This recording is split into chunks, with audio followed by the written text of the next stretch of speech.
Alright guys, I want to give you a quick heads up for the parts and pieces that we're going to be putting in this new motor. So, starting out, we got a set of forged Scat 6-inch rods.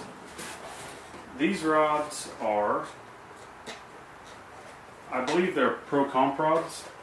They're for their stroker builds that you get. Their price point, a really, really good rod. And to start out, I bought this stuff from Skip White on his eBay stores and whatnot, just because you can't beat his prices on things for what they are. And it's all going to the machine shop to get checked and rechecked and whatnot. So this is it. This is the 6-inch rod.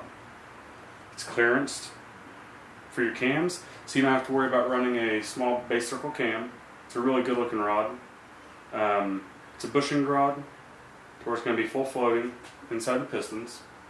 So that is our rod, and it's nice because they do have ARP bolts, factory.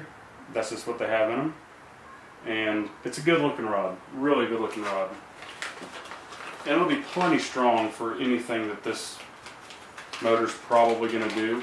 We may end up hitting this with just a little nitrous just to see what happens with it. It should be just fine. So that is our rods.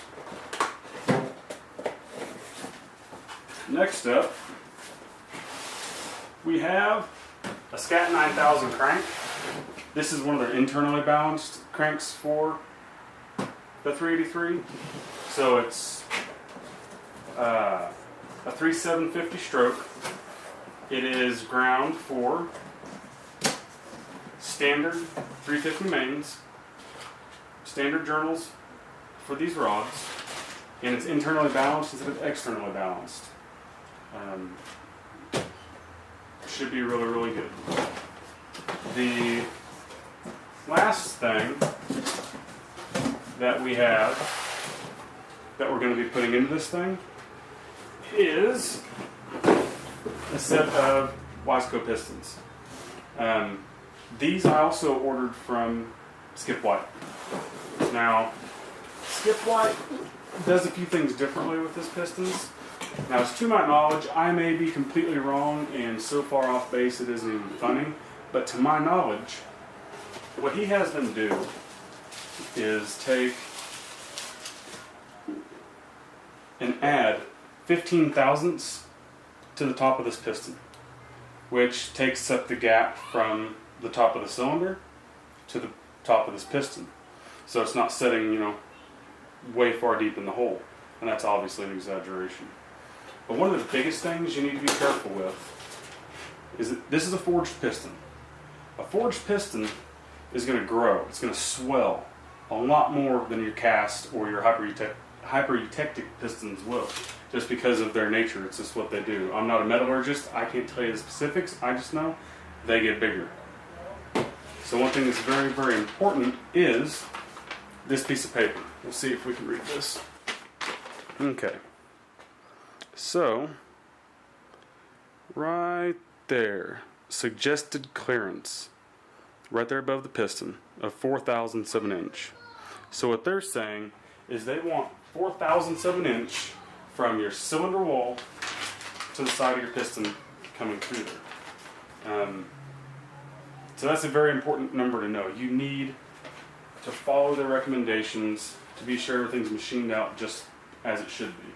And in the next episode what I'm going to do is I'm going to show you how to use a dial bore gauge, a micrometer, and get this thing dialed in to where when we take this to the machine shop, we can say, we need these cylinders honed to X. We need all of this, and the machine shop will do it. And then you will double check it after it gets back to be sure that it was done exactly how you said.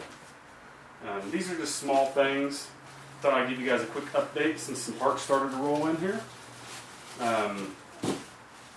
The next video will be this thing getting checked out some more, checking tolerances, showing you how to check tolerances on these. Because as I was searching on YouTube, I really didn't see a lot of people explaining at least explaining in the way I would understand how to use a dial bore gauge and a set of micrometers. these tools aren't super expensive. You can get really expensive ones and you can get cheap ones. You don't have to buy a super expensive set of all of the stuff to get the job done right. So that being said, that's all for this episode.